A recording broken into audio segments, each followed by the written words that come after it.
standing as guardian of the vast and lucrative Faustina Mountains and the lush and game-filled Abrook Forest. Umberhaven stands a beacon of prosperity and opportunity, calling out, just as the Safe Harbor Lighthouse calls in the mighty trade fleets of Umberhaven. The city beckons. What draws you? Lucrative business, schools of learning, or perhaps an escape from your past? Will you prosper, or will you burn out like so many before you?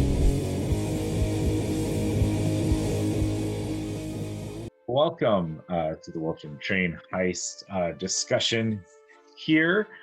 Thank you for joining us. We already have Shadow Soldier, Jose, I believe, is on there, joining us in chat. So we appreciate it. We did a thing, didn't we? We put together our first official adventure kind of module, I guess. We initially planned on it to be kind of like a one-shot, but we kind of got into it. We added things, we expanded the learning process, but I think you could run it in a one-shot, very long, or if you have very quick players, or but I think ideally we're thinking probably 2, maybe you could push it to 3, depending on how much role playing your group does, how much of the build up you want to let them do. It is set in a world of Umberhaven, as you saw the intro video was. However, it was really just designed. We use Umberhaven because it is our world, and we're not stepping on any toes. We don't have to get anyone else's lore correct. We don't have to worry about people coming out at us because we're the Stoward and we want to be in that part of the world or whatever, So, very, it's ours, and we can do whatever we want. As well as we're planning on expanding it to you guys, the audience. I mean, we had great success running this module, and everybody loved the world setting. I mean, basically the world setting is somewhere 1800s, early 1900s, so Victorian-esque. I think it's Edwardian. Not for certain on that. Sorry, but yeah. So yeah, it was a fun little thing to do, and like I said, the world setting itself, we are ever growing and ever changing, and with each and every single module adventure thing we draw for that world setting, it's just going to grow and expand. So we're not going to say when, because we don't know personally, but there will be a campaign setting book for that in the future. Yeah, we've got a lot of things in the works. We already have our another one that should actually come out as an official one-shot. Yeah. As well as other plans for other things that we're working on. So everything's kind of up there and getting bounced around. But along with the adventure, Dave put together a pretty amazing pack of maps of trains. He developed it for our own use during the games and such, and we only used a few of them in the actual adventures. If you are interested, check out our YouTube channel. The first playthrough is up right now. The second playthrough will be up within the next couple of days of this live stream, because we were waiting for the official launch of the product so that we could add on a little addendum to the end of the video just to say, hey, it's out, check it out. So if you are interested in that, you can check that out and kind of see how our playthrough went, what we used. But yeah, it's very easy to take these digital maps and put them in any setting, or really even any system. Because of course we used 5e, we used D&D for this, but anyone where you're gonna want, and we have the hexes on it, so it's very easy to do. Just take those map packs and print them out, or take the digital copy of it and use that take like a picture of the page or whatever and use that into your Roll20 or your Alba Rodeo or whatever system that you want to use your maps on. And it just makes it very easy. Pre-done maps, check those out. Right now, the adventures are on Drive-Thru RPG. Just search for the XP Guild. You will find us. We'll pop up. We're like the only XP Guild on there, so very easy. The 2 sets are $6 for the adventure and $4 for the map pack. So for $10, you get an awesome adventure and you get almost close to 100 pages really of stuff you get. And I mean, yeah, the way I designed the schematics book, I mean, those that know me, I can't leave anything alone when it comes to drawing. And you'll find some of my drawing videos on our on the XP Guild YouTube page called Dave's Doodles, and it was just a snippet that I took out of the adventure module. That is one of your options that you can do in there, called Lovers Bridge and Village, which is basically a bridge over the railroad tracks that you can literally jump off onto the train. And we have all the mechanics worked out for that, stuff like that. Well, I took that and expanded it and started drawing it over on, did a little video, little series videos.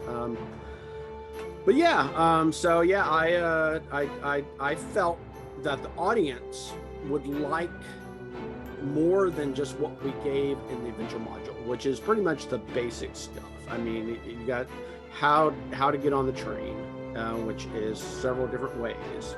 The main places that you're going to do the heist at, and that's pretty much about it.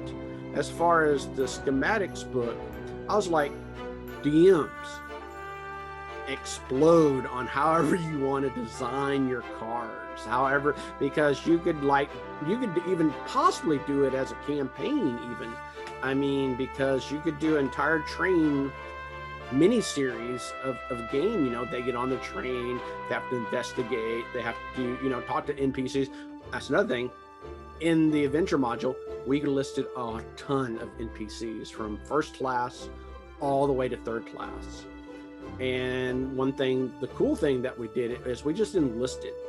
We sat down and gave you images of before we just tell you about it. Sorry. So here we are. The Wiltram Train Heist. This is our adventure module. We're going to start with looking at a couple of scenes from that. Is the actual module. And so we've got all sorts of things in here. There is a bunch of pages with the actual adventure, and then several maps later on. And as you see this image here, this picture here, we went with kind of this style. We are new to everything, and so we haven't hired artists to do everything yet. We'd love to incorporate that in the future, although I really do like this look we kind of came up with using some images then. Yeah, I mean, essentially the way we designed it was to fit our world setting, which like I said earlier, it's 1800s, 1900s, early 1900s. So we kind of got to talking about it, and we either, because I could have drew some stuff out, and then we could have hired, I've got local artist friends, stuff like that. But then it would have kind of been a match of different styles, in this book. And we were kind of like wanting to do a one theme thing with it. I'm like, wait a minute, it's a train.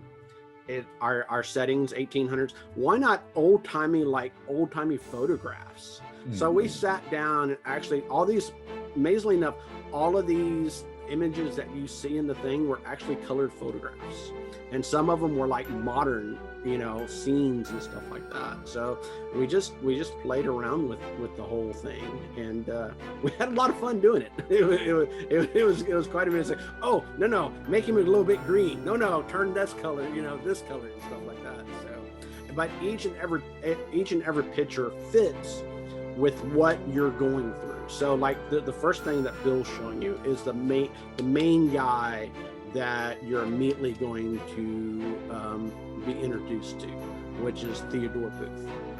Yeah, so strewn throughout this, there's NPCs that are relevant in the adventure itself, like directly. And then mostly Dave, with a little bit of help from me, but mostly Dave came up with this huge assortment of characters on the train. Some of them are ones that came up in our one-shots we ran to test this module out with people, so you can meet them in-game if you want to go check out the videos. And that was on the fly too. Yeah, those NPCs were kind of just tossed in at the end, and we realized that yes, any DM, anybody can do that, and that is awesome. I definitely encourage it. I am a fan of that, like on the fly, making up somebody and giving them some life. But we thought maybe if they're going to interact with a ton of people, we should give you guys some NPCs to play with. So we have them. And so on top of that, not only we just gave you NPCs, no, couldn't leave that alone. So not only we gave you NPCs, but we gave you the potential that some of them could actually fight back. Some of them have weapons, stuff like that. All of them have a certain amount of money, and as you go through the book and see the NPCs, you can definitely tell who is third class and who is first class. And the cool thing about these NPCs is you can use those NPCs, which we are planning on doing for our other adventure modules and our one-shots modules and stuff like that. We are going to reuse these NPCs and stuff like that. So you can just plop and drop basically, and then go from there. So yeah, the other thing we wanted to make sure with this book was that it could be used more than once. Both in the same campaign, and if you just want to run it multiple times and want something slightly different. So we have a few things we set up, different ones for different seasons. Now, granted, you can change what season, but we ran one game that was winter, one game that was in springtime, so it was raining, and was snow. So you can add in different effects in there. But we had in here multiple artifacts, because that is the goal, is you're being sent on a mission to steal an artifact off of the train. And so that we came up with 4 artifacts for you guys. We'll have an artifact card. We'll show you a little bit more later on that. And these are what the players are kind of aiming to capture. Yeah, ultimately steal. And there's a thing in there that is like, they want you to steal them. They don't want the players to take them, and that's up to the players. If they stick with that code, then the reward is basically they get to move up in the module's Thieves Guild, which is called the Labyrinth. Now you can put whatever Thieves Guild you want to in your campaign, stuff like that, but it's a chance for them to like shine in the Thieves Guild instead of just get coin, because coin's coin, but a chance to actually move up in your actual guild. That's something we decided to do a little bit differently.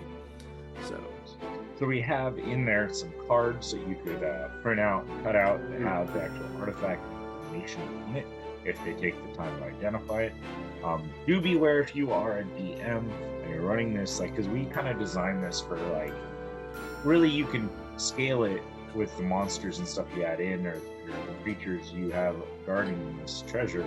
But we kind of designed it for early levels. We ran it once at the first level and once at the third level. These artifacts are not really meant to be for first level. Some of them, like the Crown of Kings here, on the side over there, it doesn't have any in-game effect. But other things like the Gauntlet Jaw, the Granite Jaw gauntlets are hugely powerful. Are definitely not meant for first level characters, as it gives you 21 strength and you can make boulders that you can throw at people. But we wanted them tempting enough, because in our world, if you take them, you probably will get hunted down and killed by powerful things. So that is kind of the way we designed this to be. And so And even like Bill said, the Crown of Kings doesn't have magical properties, but it has properties that is significant enough that would make somebody want to hunt you down and kill you. I mean, so yeah.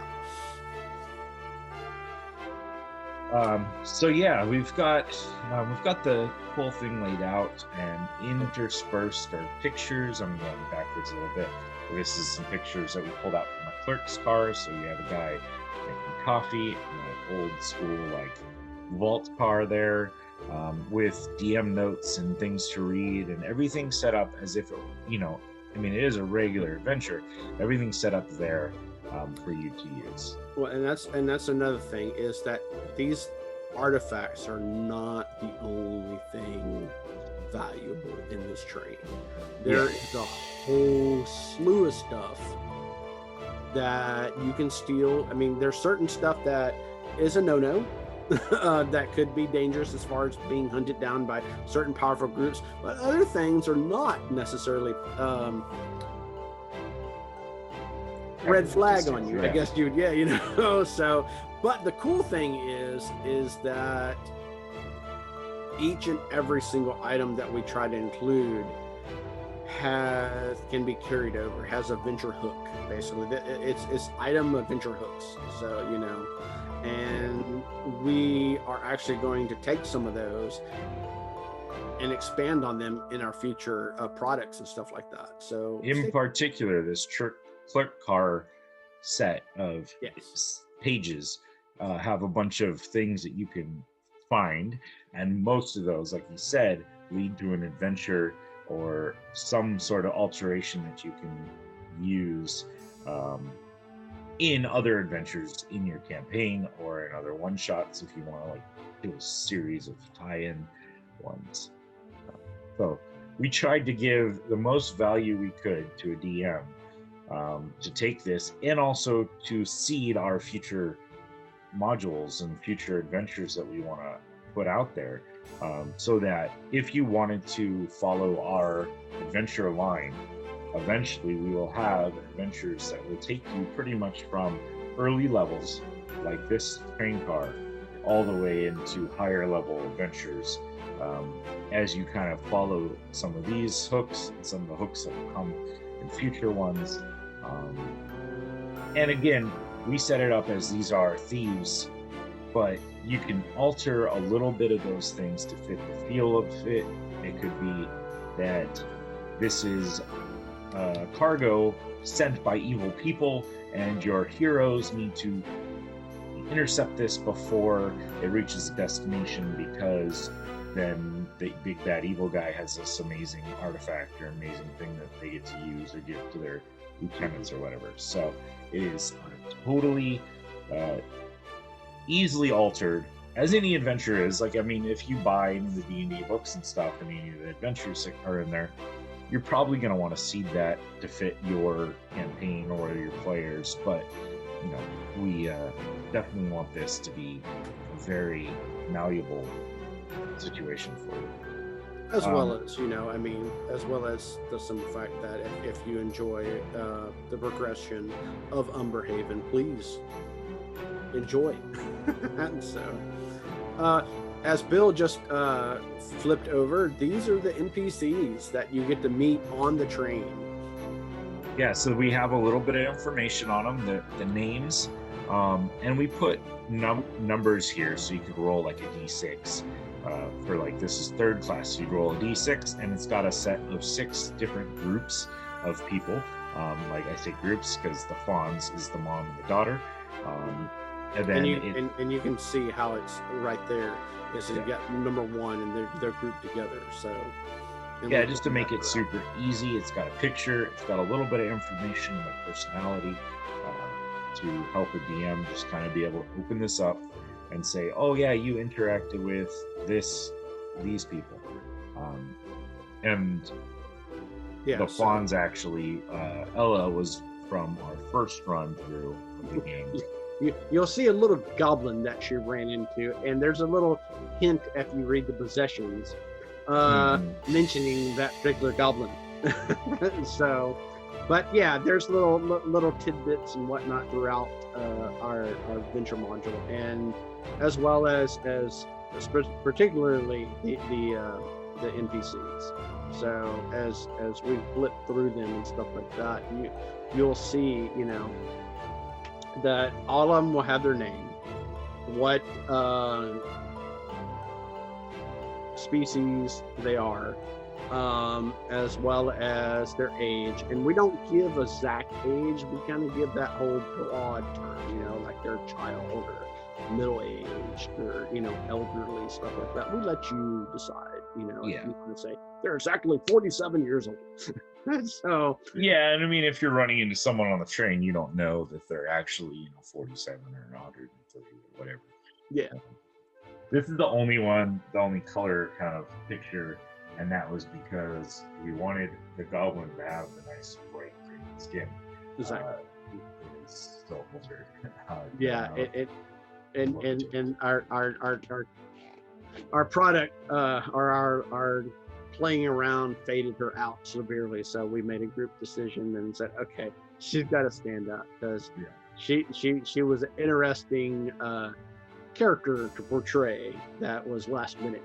And then you'll see that if you watch our second playthrough. So which will again be up for yeah.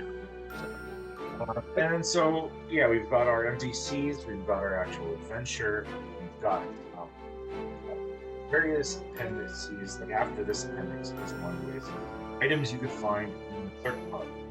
I'm not going to show that because we don't want to give away too much the good stuff if any players watch this. But it's some definitely cool stuff. And then we get into various train maps that we put together. The locomotive here was so long it's broken into 2 pages.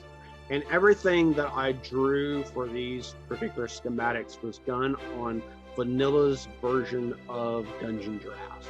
I didn't use any assets whatsoever.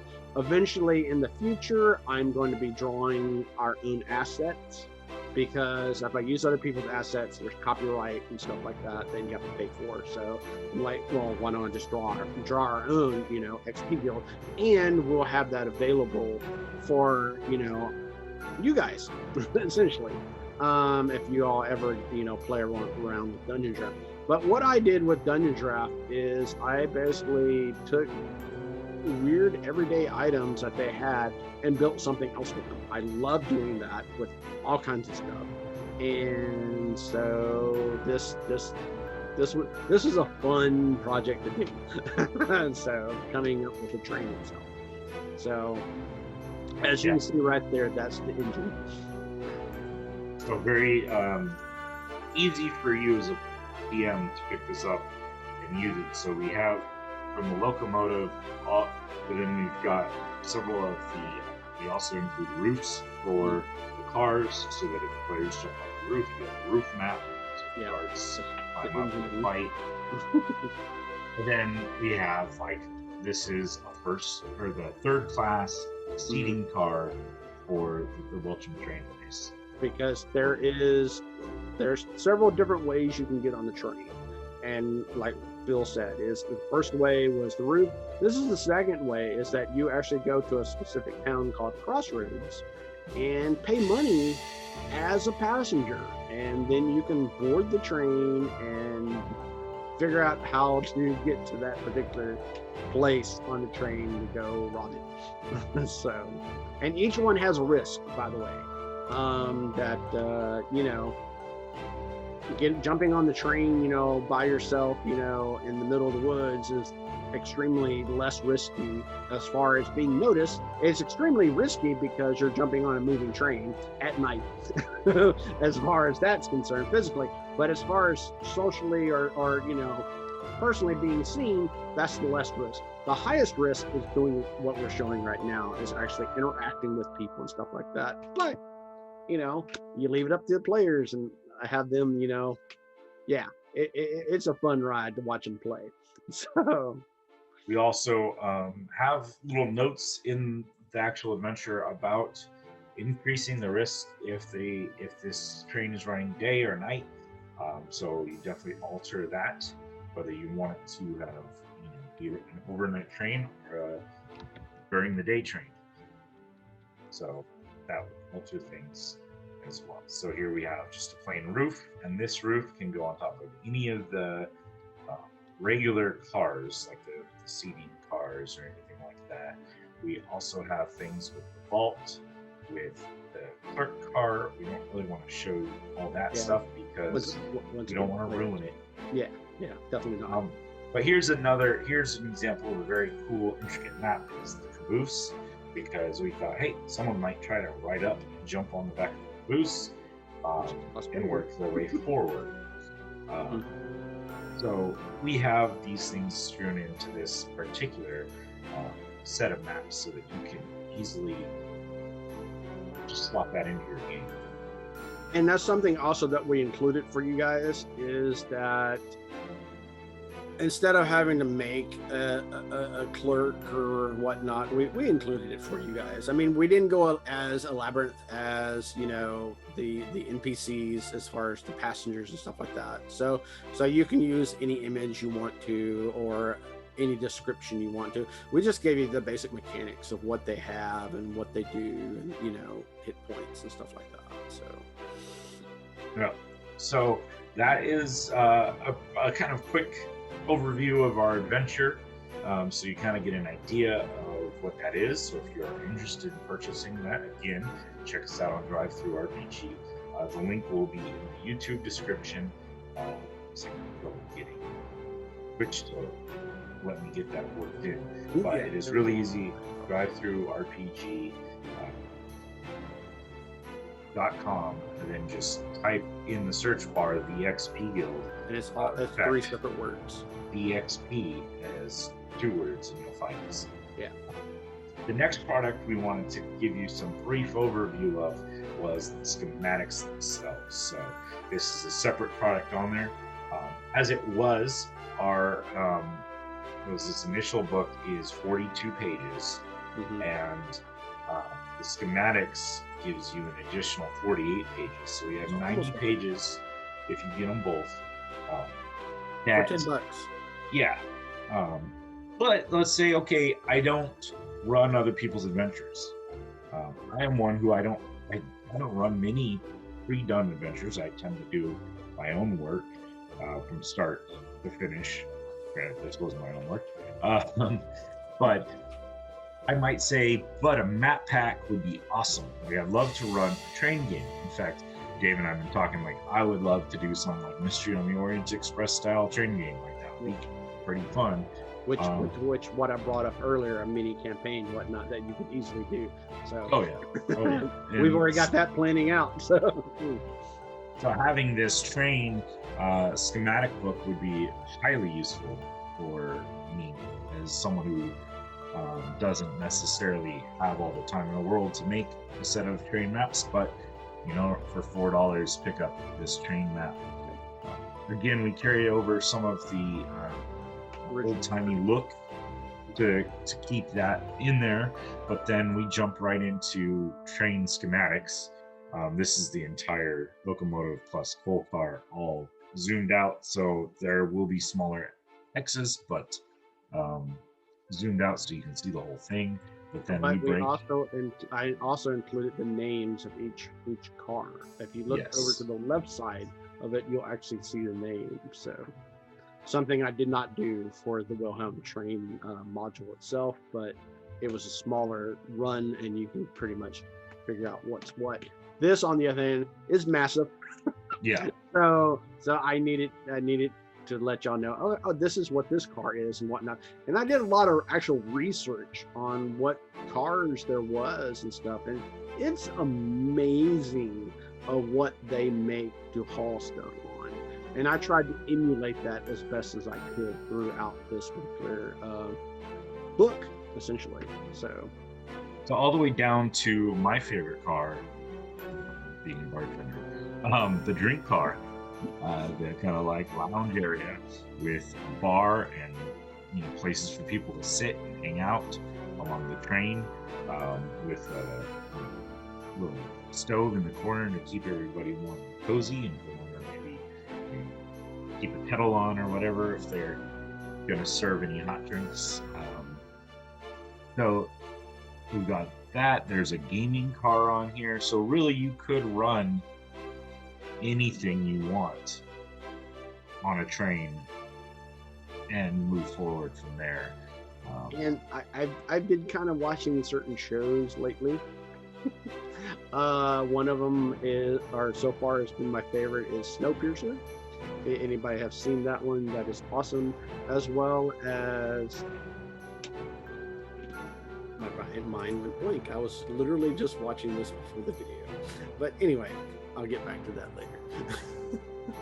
But yeah, so I wanted to make, something enjoyable that a DM or GM or store, those that run the game, or even cooperative, you could even do a cooperative thing with this, is I love puzzles and I love, putting stuff together. So you can take this sucker and, Lego it, man. So. And that's one of the reasons too, besides just being able to fit everything onto a page and make it a usable map still. We felt by putting them on different pages, if you're running this at home, you print them all out, or you print the ones out that you're going to use and you put them in whatever order you want. But they're also easy enough to take one of these pages, put it into your favorite online map system. Currently, we're hopefully getting towards the end of not being able to see people in this pandemic, but I think still, most of my gaming group is online. Actually, most people want to have for several years now online, just due to time constraints and everything. And going off of that idea about actually if you do actually get together, the way I pieced it together, I still visualize it would be so awesome to have your train laid out on a table, then have those little build little risers, transparent risers, and I put into this particular schematics a template for the majority of the roofs for the cars. So a lot of the train cars are going to have the exact same roof, essentially. So you can print that over and over again and lay that on the transparency and then cover the rest up, and that way you can have them run along the top of the train, whatever. If they jump down into the train, then you can show the bottom half of the train, stuff like that. So that's my vision of what it would be cool to do in person. So oh yeah, that'd be very cool and super easy if you wanted to just take this and print that. I would almost say go to go to your local print shop, whatever professional printing spot do, and maybe have the train cars printed nicely on some cardstock or something, so that it's nice and firm and whatever. But now what I did not include, I did not include the walls, because it's just it was just one of those ideas that walls are secondary. But I did include in each image, if Bill scrolls down to one of them, you'll be able to see I did, even that, there's, and I don't know if Bill can zoom in or not, but so on the right side, there's the actual, this is a boxcar that specifically houses animals, and large animals, like, as you see, horses and bulls and cows and stuff like that. Well, the doors on the right side are your typical, sliding doors that you would see on a boxcar, but I also included on the left side windows. Now, some windows will actually, you can do whatever you want to with the windows. The way I've got them is kind of like a barred kind of thing, so they're open air and stuff like that. So, but yeah, it's worlds and stuff. I mean, it's everything from this right here, box cars, to seating. I even included a private car if your players have enough money to actually get one. Now, one thing I did not do is there is no prices in this book at all. There's only that little picture that Bill showed you. I've got one for each he's about to come up to one right now. If he scrolls one more page down, right now that is that one was interesting to do. But yeah, so this is what I did is special cars, and you got the list of the cars themselves. This one's a special one because I am also, like I said, I'm an artist, and my old company is called Bleak World Productions. Well, I decided to include something from that old company. Well, I'm still having it around, you know, but I've slowly stopped drawing certain characters and whatnot. And me and Bill talked about it the other night, is that in future modules and whatnot, you'll see more of that artwork pop in and out. And so as we build this wonderful thing that we were trying to build. So yeah, so it's a very cool set here with all sorts of things for you to use. There's like tinker cars, and inside of those if you want same car empty. So I mean, you really covered almost anything you could ever think of in 48 pages. Yeah. For $4. The idea is we're not trying to make this crazy expensive. We want to make it very usable, very accessible, and yet we still want to use some of this to fund other things that we do, other projects that we're going to go. Hopefully, eventually, be able to pay artists, or who knows, maybe other writers or professional editors or whatever to help us out with some of these ideas.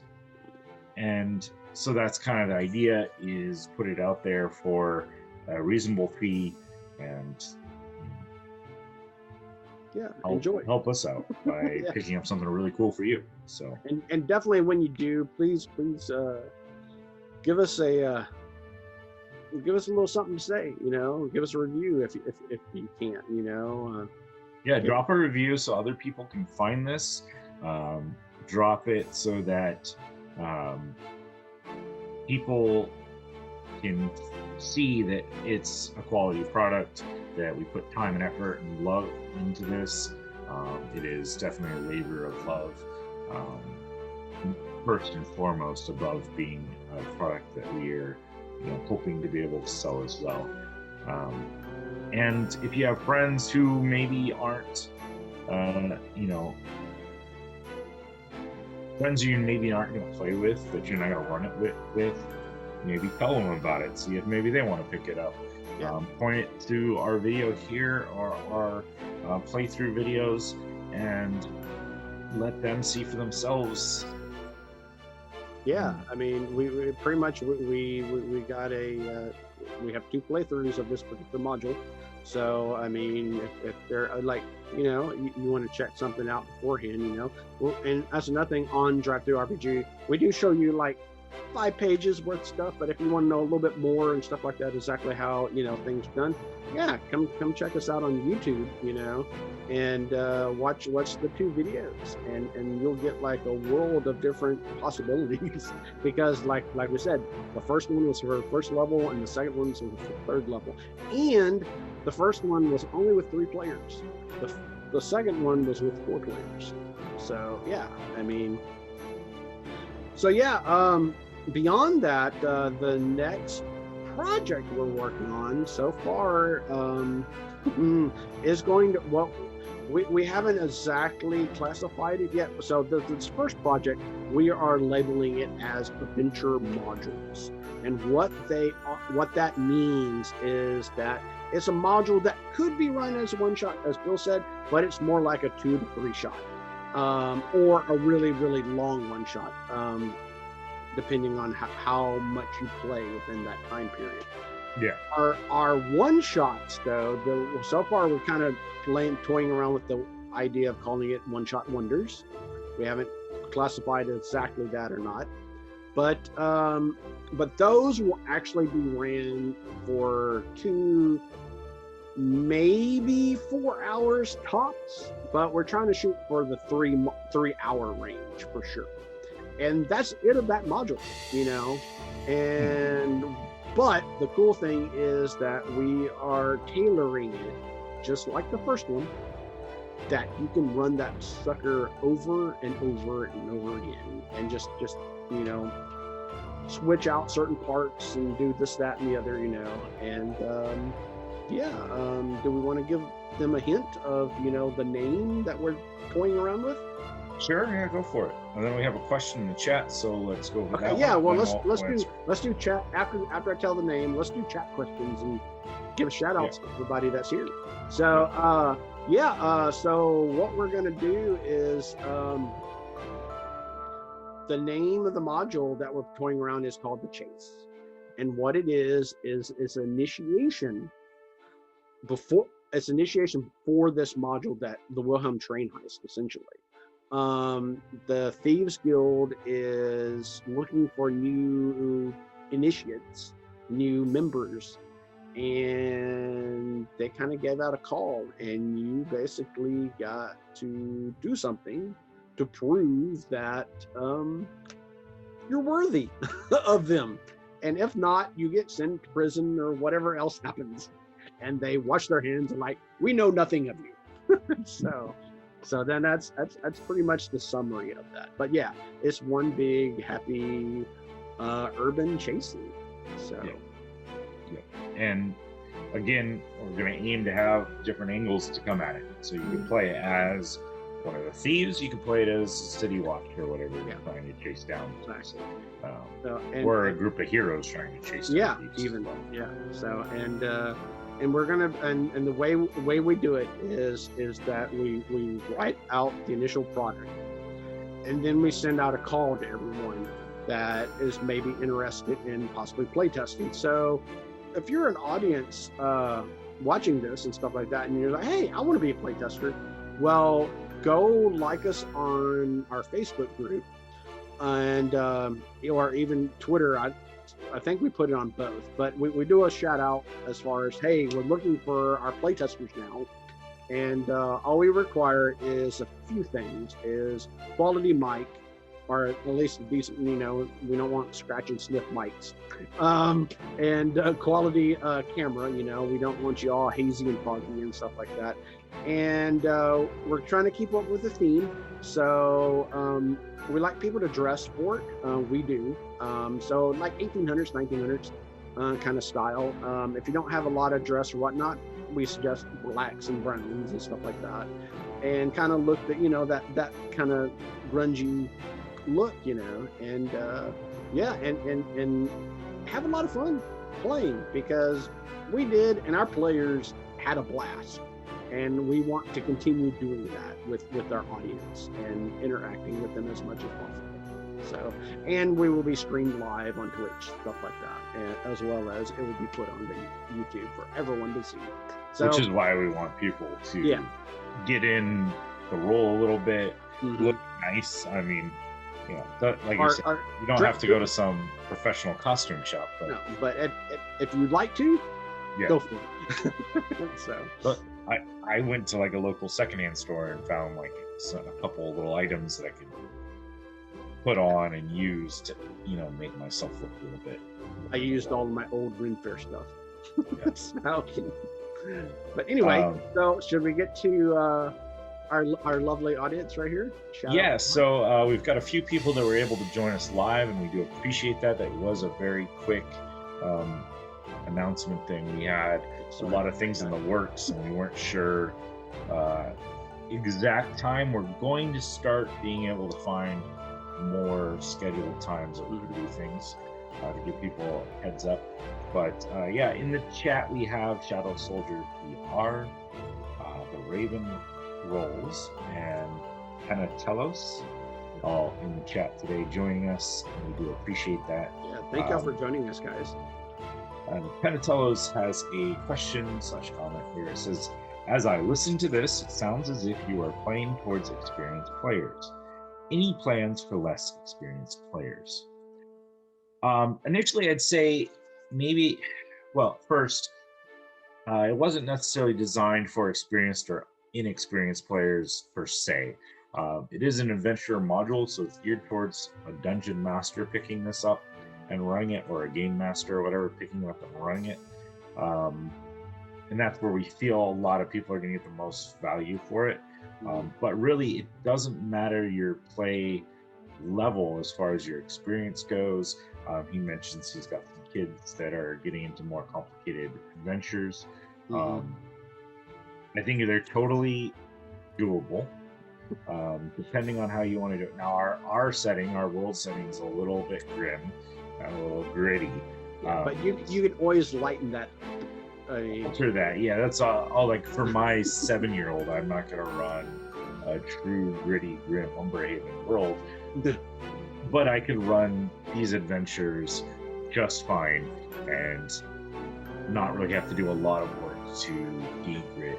Yeah, and the way we've got the module basically is, I mean, it's pretty much like Shadow Soldier PR actually ran it for another group, and you can correct me if I'm wrong, but you said personally, and we actually got an interview that I did with him over on YouTube about it, is that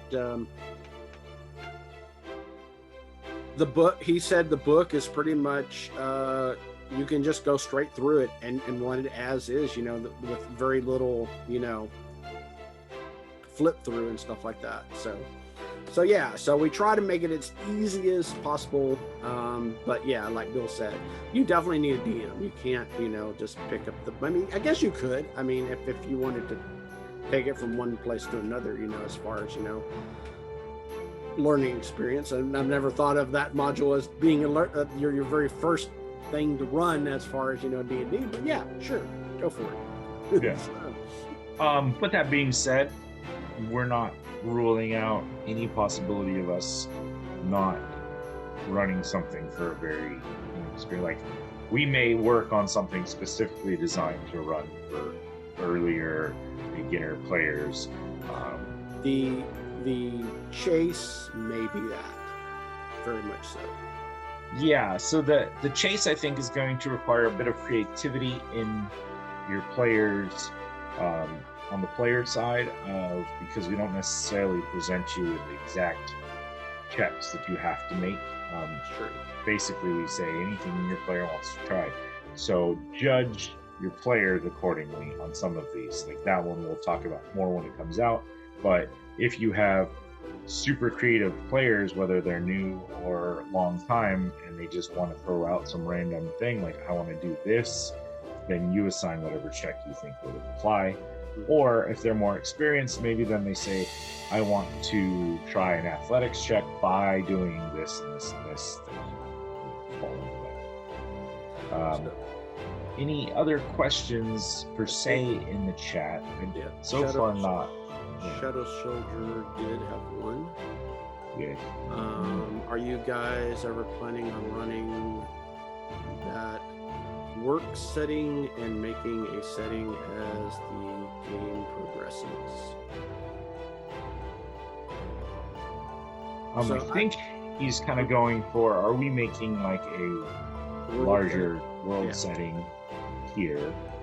And yes, we kind of talked about that a little bit earlier, but yeah, the plan is for us to eventually release this as like a setting material, with more about it. It's a mega city right now, as we have the world setting. There are other cities in the world, but we're going to focus on Umberhaven almost exclusively.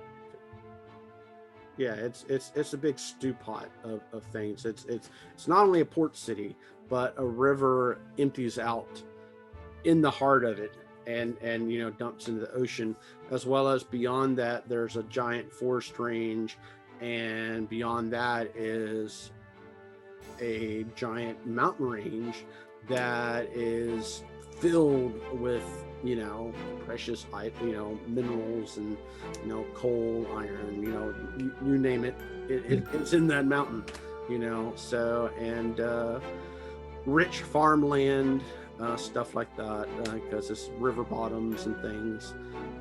So yeah, I mean, Umberhaven has grew from there. I mean, we're basing it, it's kind of like London, almost. It's a population of a couple million. amazingly enough. And I am in the process of drawing out the map for the city.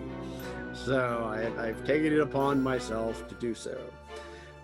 Once again, like I said, I can't leave anything alone drawing wise. So yes. And the cool thing is I guess we can give little tidbits of that. You're going to have your stereotypical city. You got a port, you've got, docks, stuff like that. You got, it's kind of a mismatched areas. You got one side, the poor and, apartments and this, that, and the other. And the other side is rich and hoity-toity and stuff. And everything is walled off, essentially. But the cool little tidbits is we have an airship port. We have 2 universities, one for the privileged and those that can afford it, and another for wizards. So yes, we are planning on doing a wizard adventure. We won't exactly go into too much detail, but that is in the works for more immediate things of hopefully setting up a stream. Yeah. With magical users, doesn't necessarily have to be wizards, warlocks, clerics, whatever, as long as they're cast spells. And that academy is designed for anyone who can cast spells, but you have to have the support or like a letter of introduction from a former alumni. So So it'd be very cool, and yes, it's very similar in the idea, but not probably as happy-go-lucky as some famous books about young wizards and warlocks and such. Like we said, we try to go on the dark and gritty. Now, as far as comparing us to other, D&D settings, like, big one is Eberron. And the other one is, I'm gonna say it wrong, I'm sorry guys, or y'all,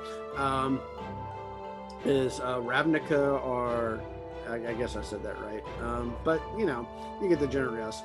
The difference is that their worlds is highly magical. They've got lightning trains and all kind of artificers, and the way the guilds are set up and stuff like that. Ours kind of goes on the bent of those with power and money have those things, those that don't just don't, and yeah, I kind of think of it as like this, it's like the cusp too of between the old ways of magic and power, and which is still being used by those who have that ability, the money and the power that goes along with that, and the more modernized society of industrial revolution, and those who didn't have access to all those stuff attempting to find other means to make up for it. So like the beginning era of guns and stuff are coming into play here, beginning of trains and things like that being used regularly, steam power. So and that's another thing that is mentioned, I think we mentioned in the Wiltram Train module, is that the players have option. They can buy firearms and stuff like that, but the labyrinth is what it's known as, is a major thing. So they frown upon that because guns can be traceable, make loud noises that attract lots of attention, and kill people, which is also a very, very attractive thing. That is like, oh, he got killed by a gun. We can trace that really easy. So yeah, so we got the labyrinth frowning upon that as far as just their everyday guild members using it. Now there will be special assignments and stuff like that the labyrinth has. It's like, yes, you have to use a firearm, stuff like that. So we do appreciate all you who came live. We appreciate those who are watching this in a later date and time. If you do enjoy this and you do like this content, please like and subscribe. Our links to our social is right down here. So follow us, subscribe on YouTube if you want to see us live when we do these. Go follow us on twitch.tv/thexpguild, all one word. Consider being a Patreon. Patrons help us have some funds to put into the programs that we need to make things and to improve our streaming and to hopefully eventually hire artists and things like that to work on future products. As well as in the Patreon, we gave you some neat, fun gifts, so there's not going to just be so go check that out. We've got a Facebook page that you can jump on and get our notifications there as well, along with interacting with us fairly directly. There is our Twitter account, which is more just like our blast out to the world. If that's your major source, do that. We also have an Instagram account for the link on that one and this one, but it's the XP Guild.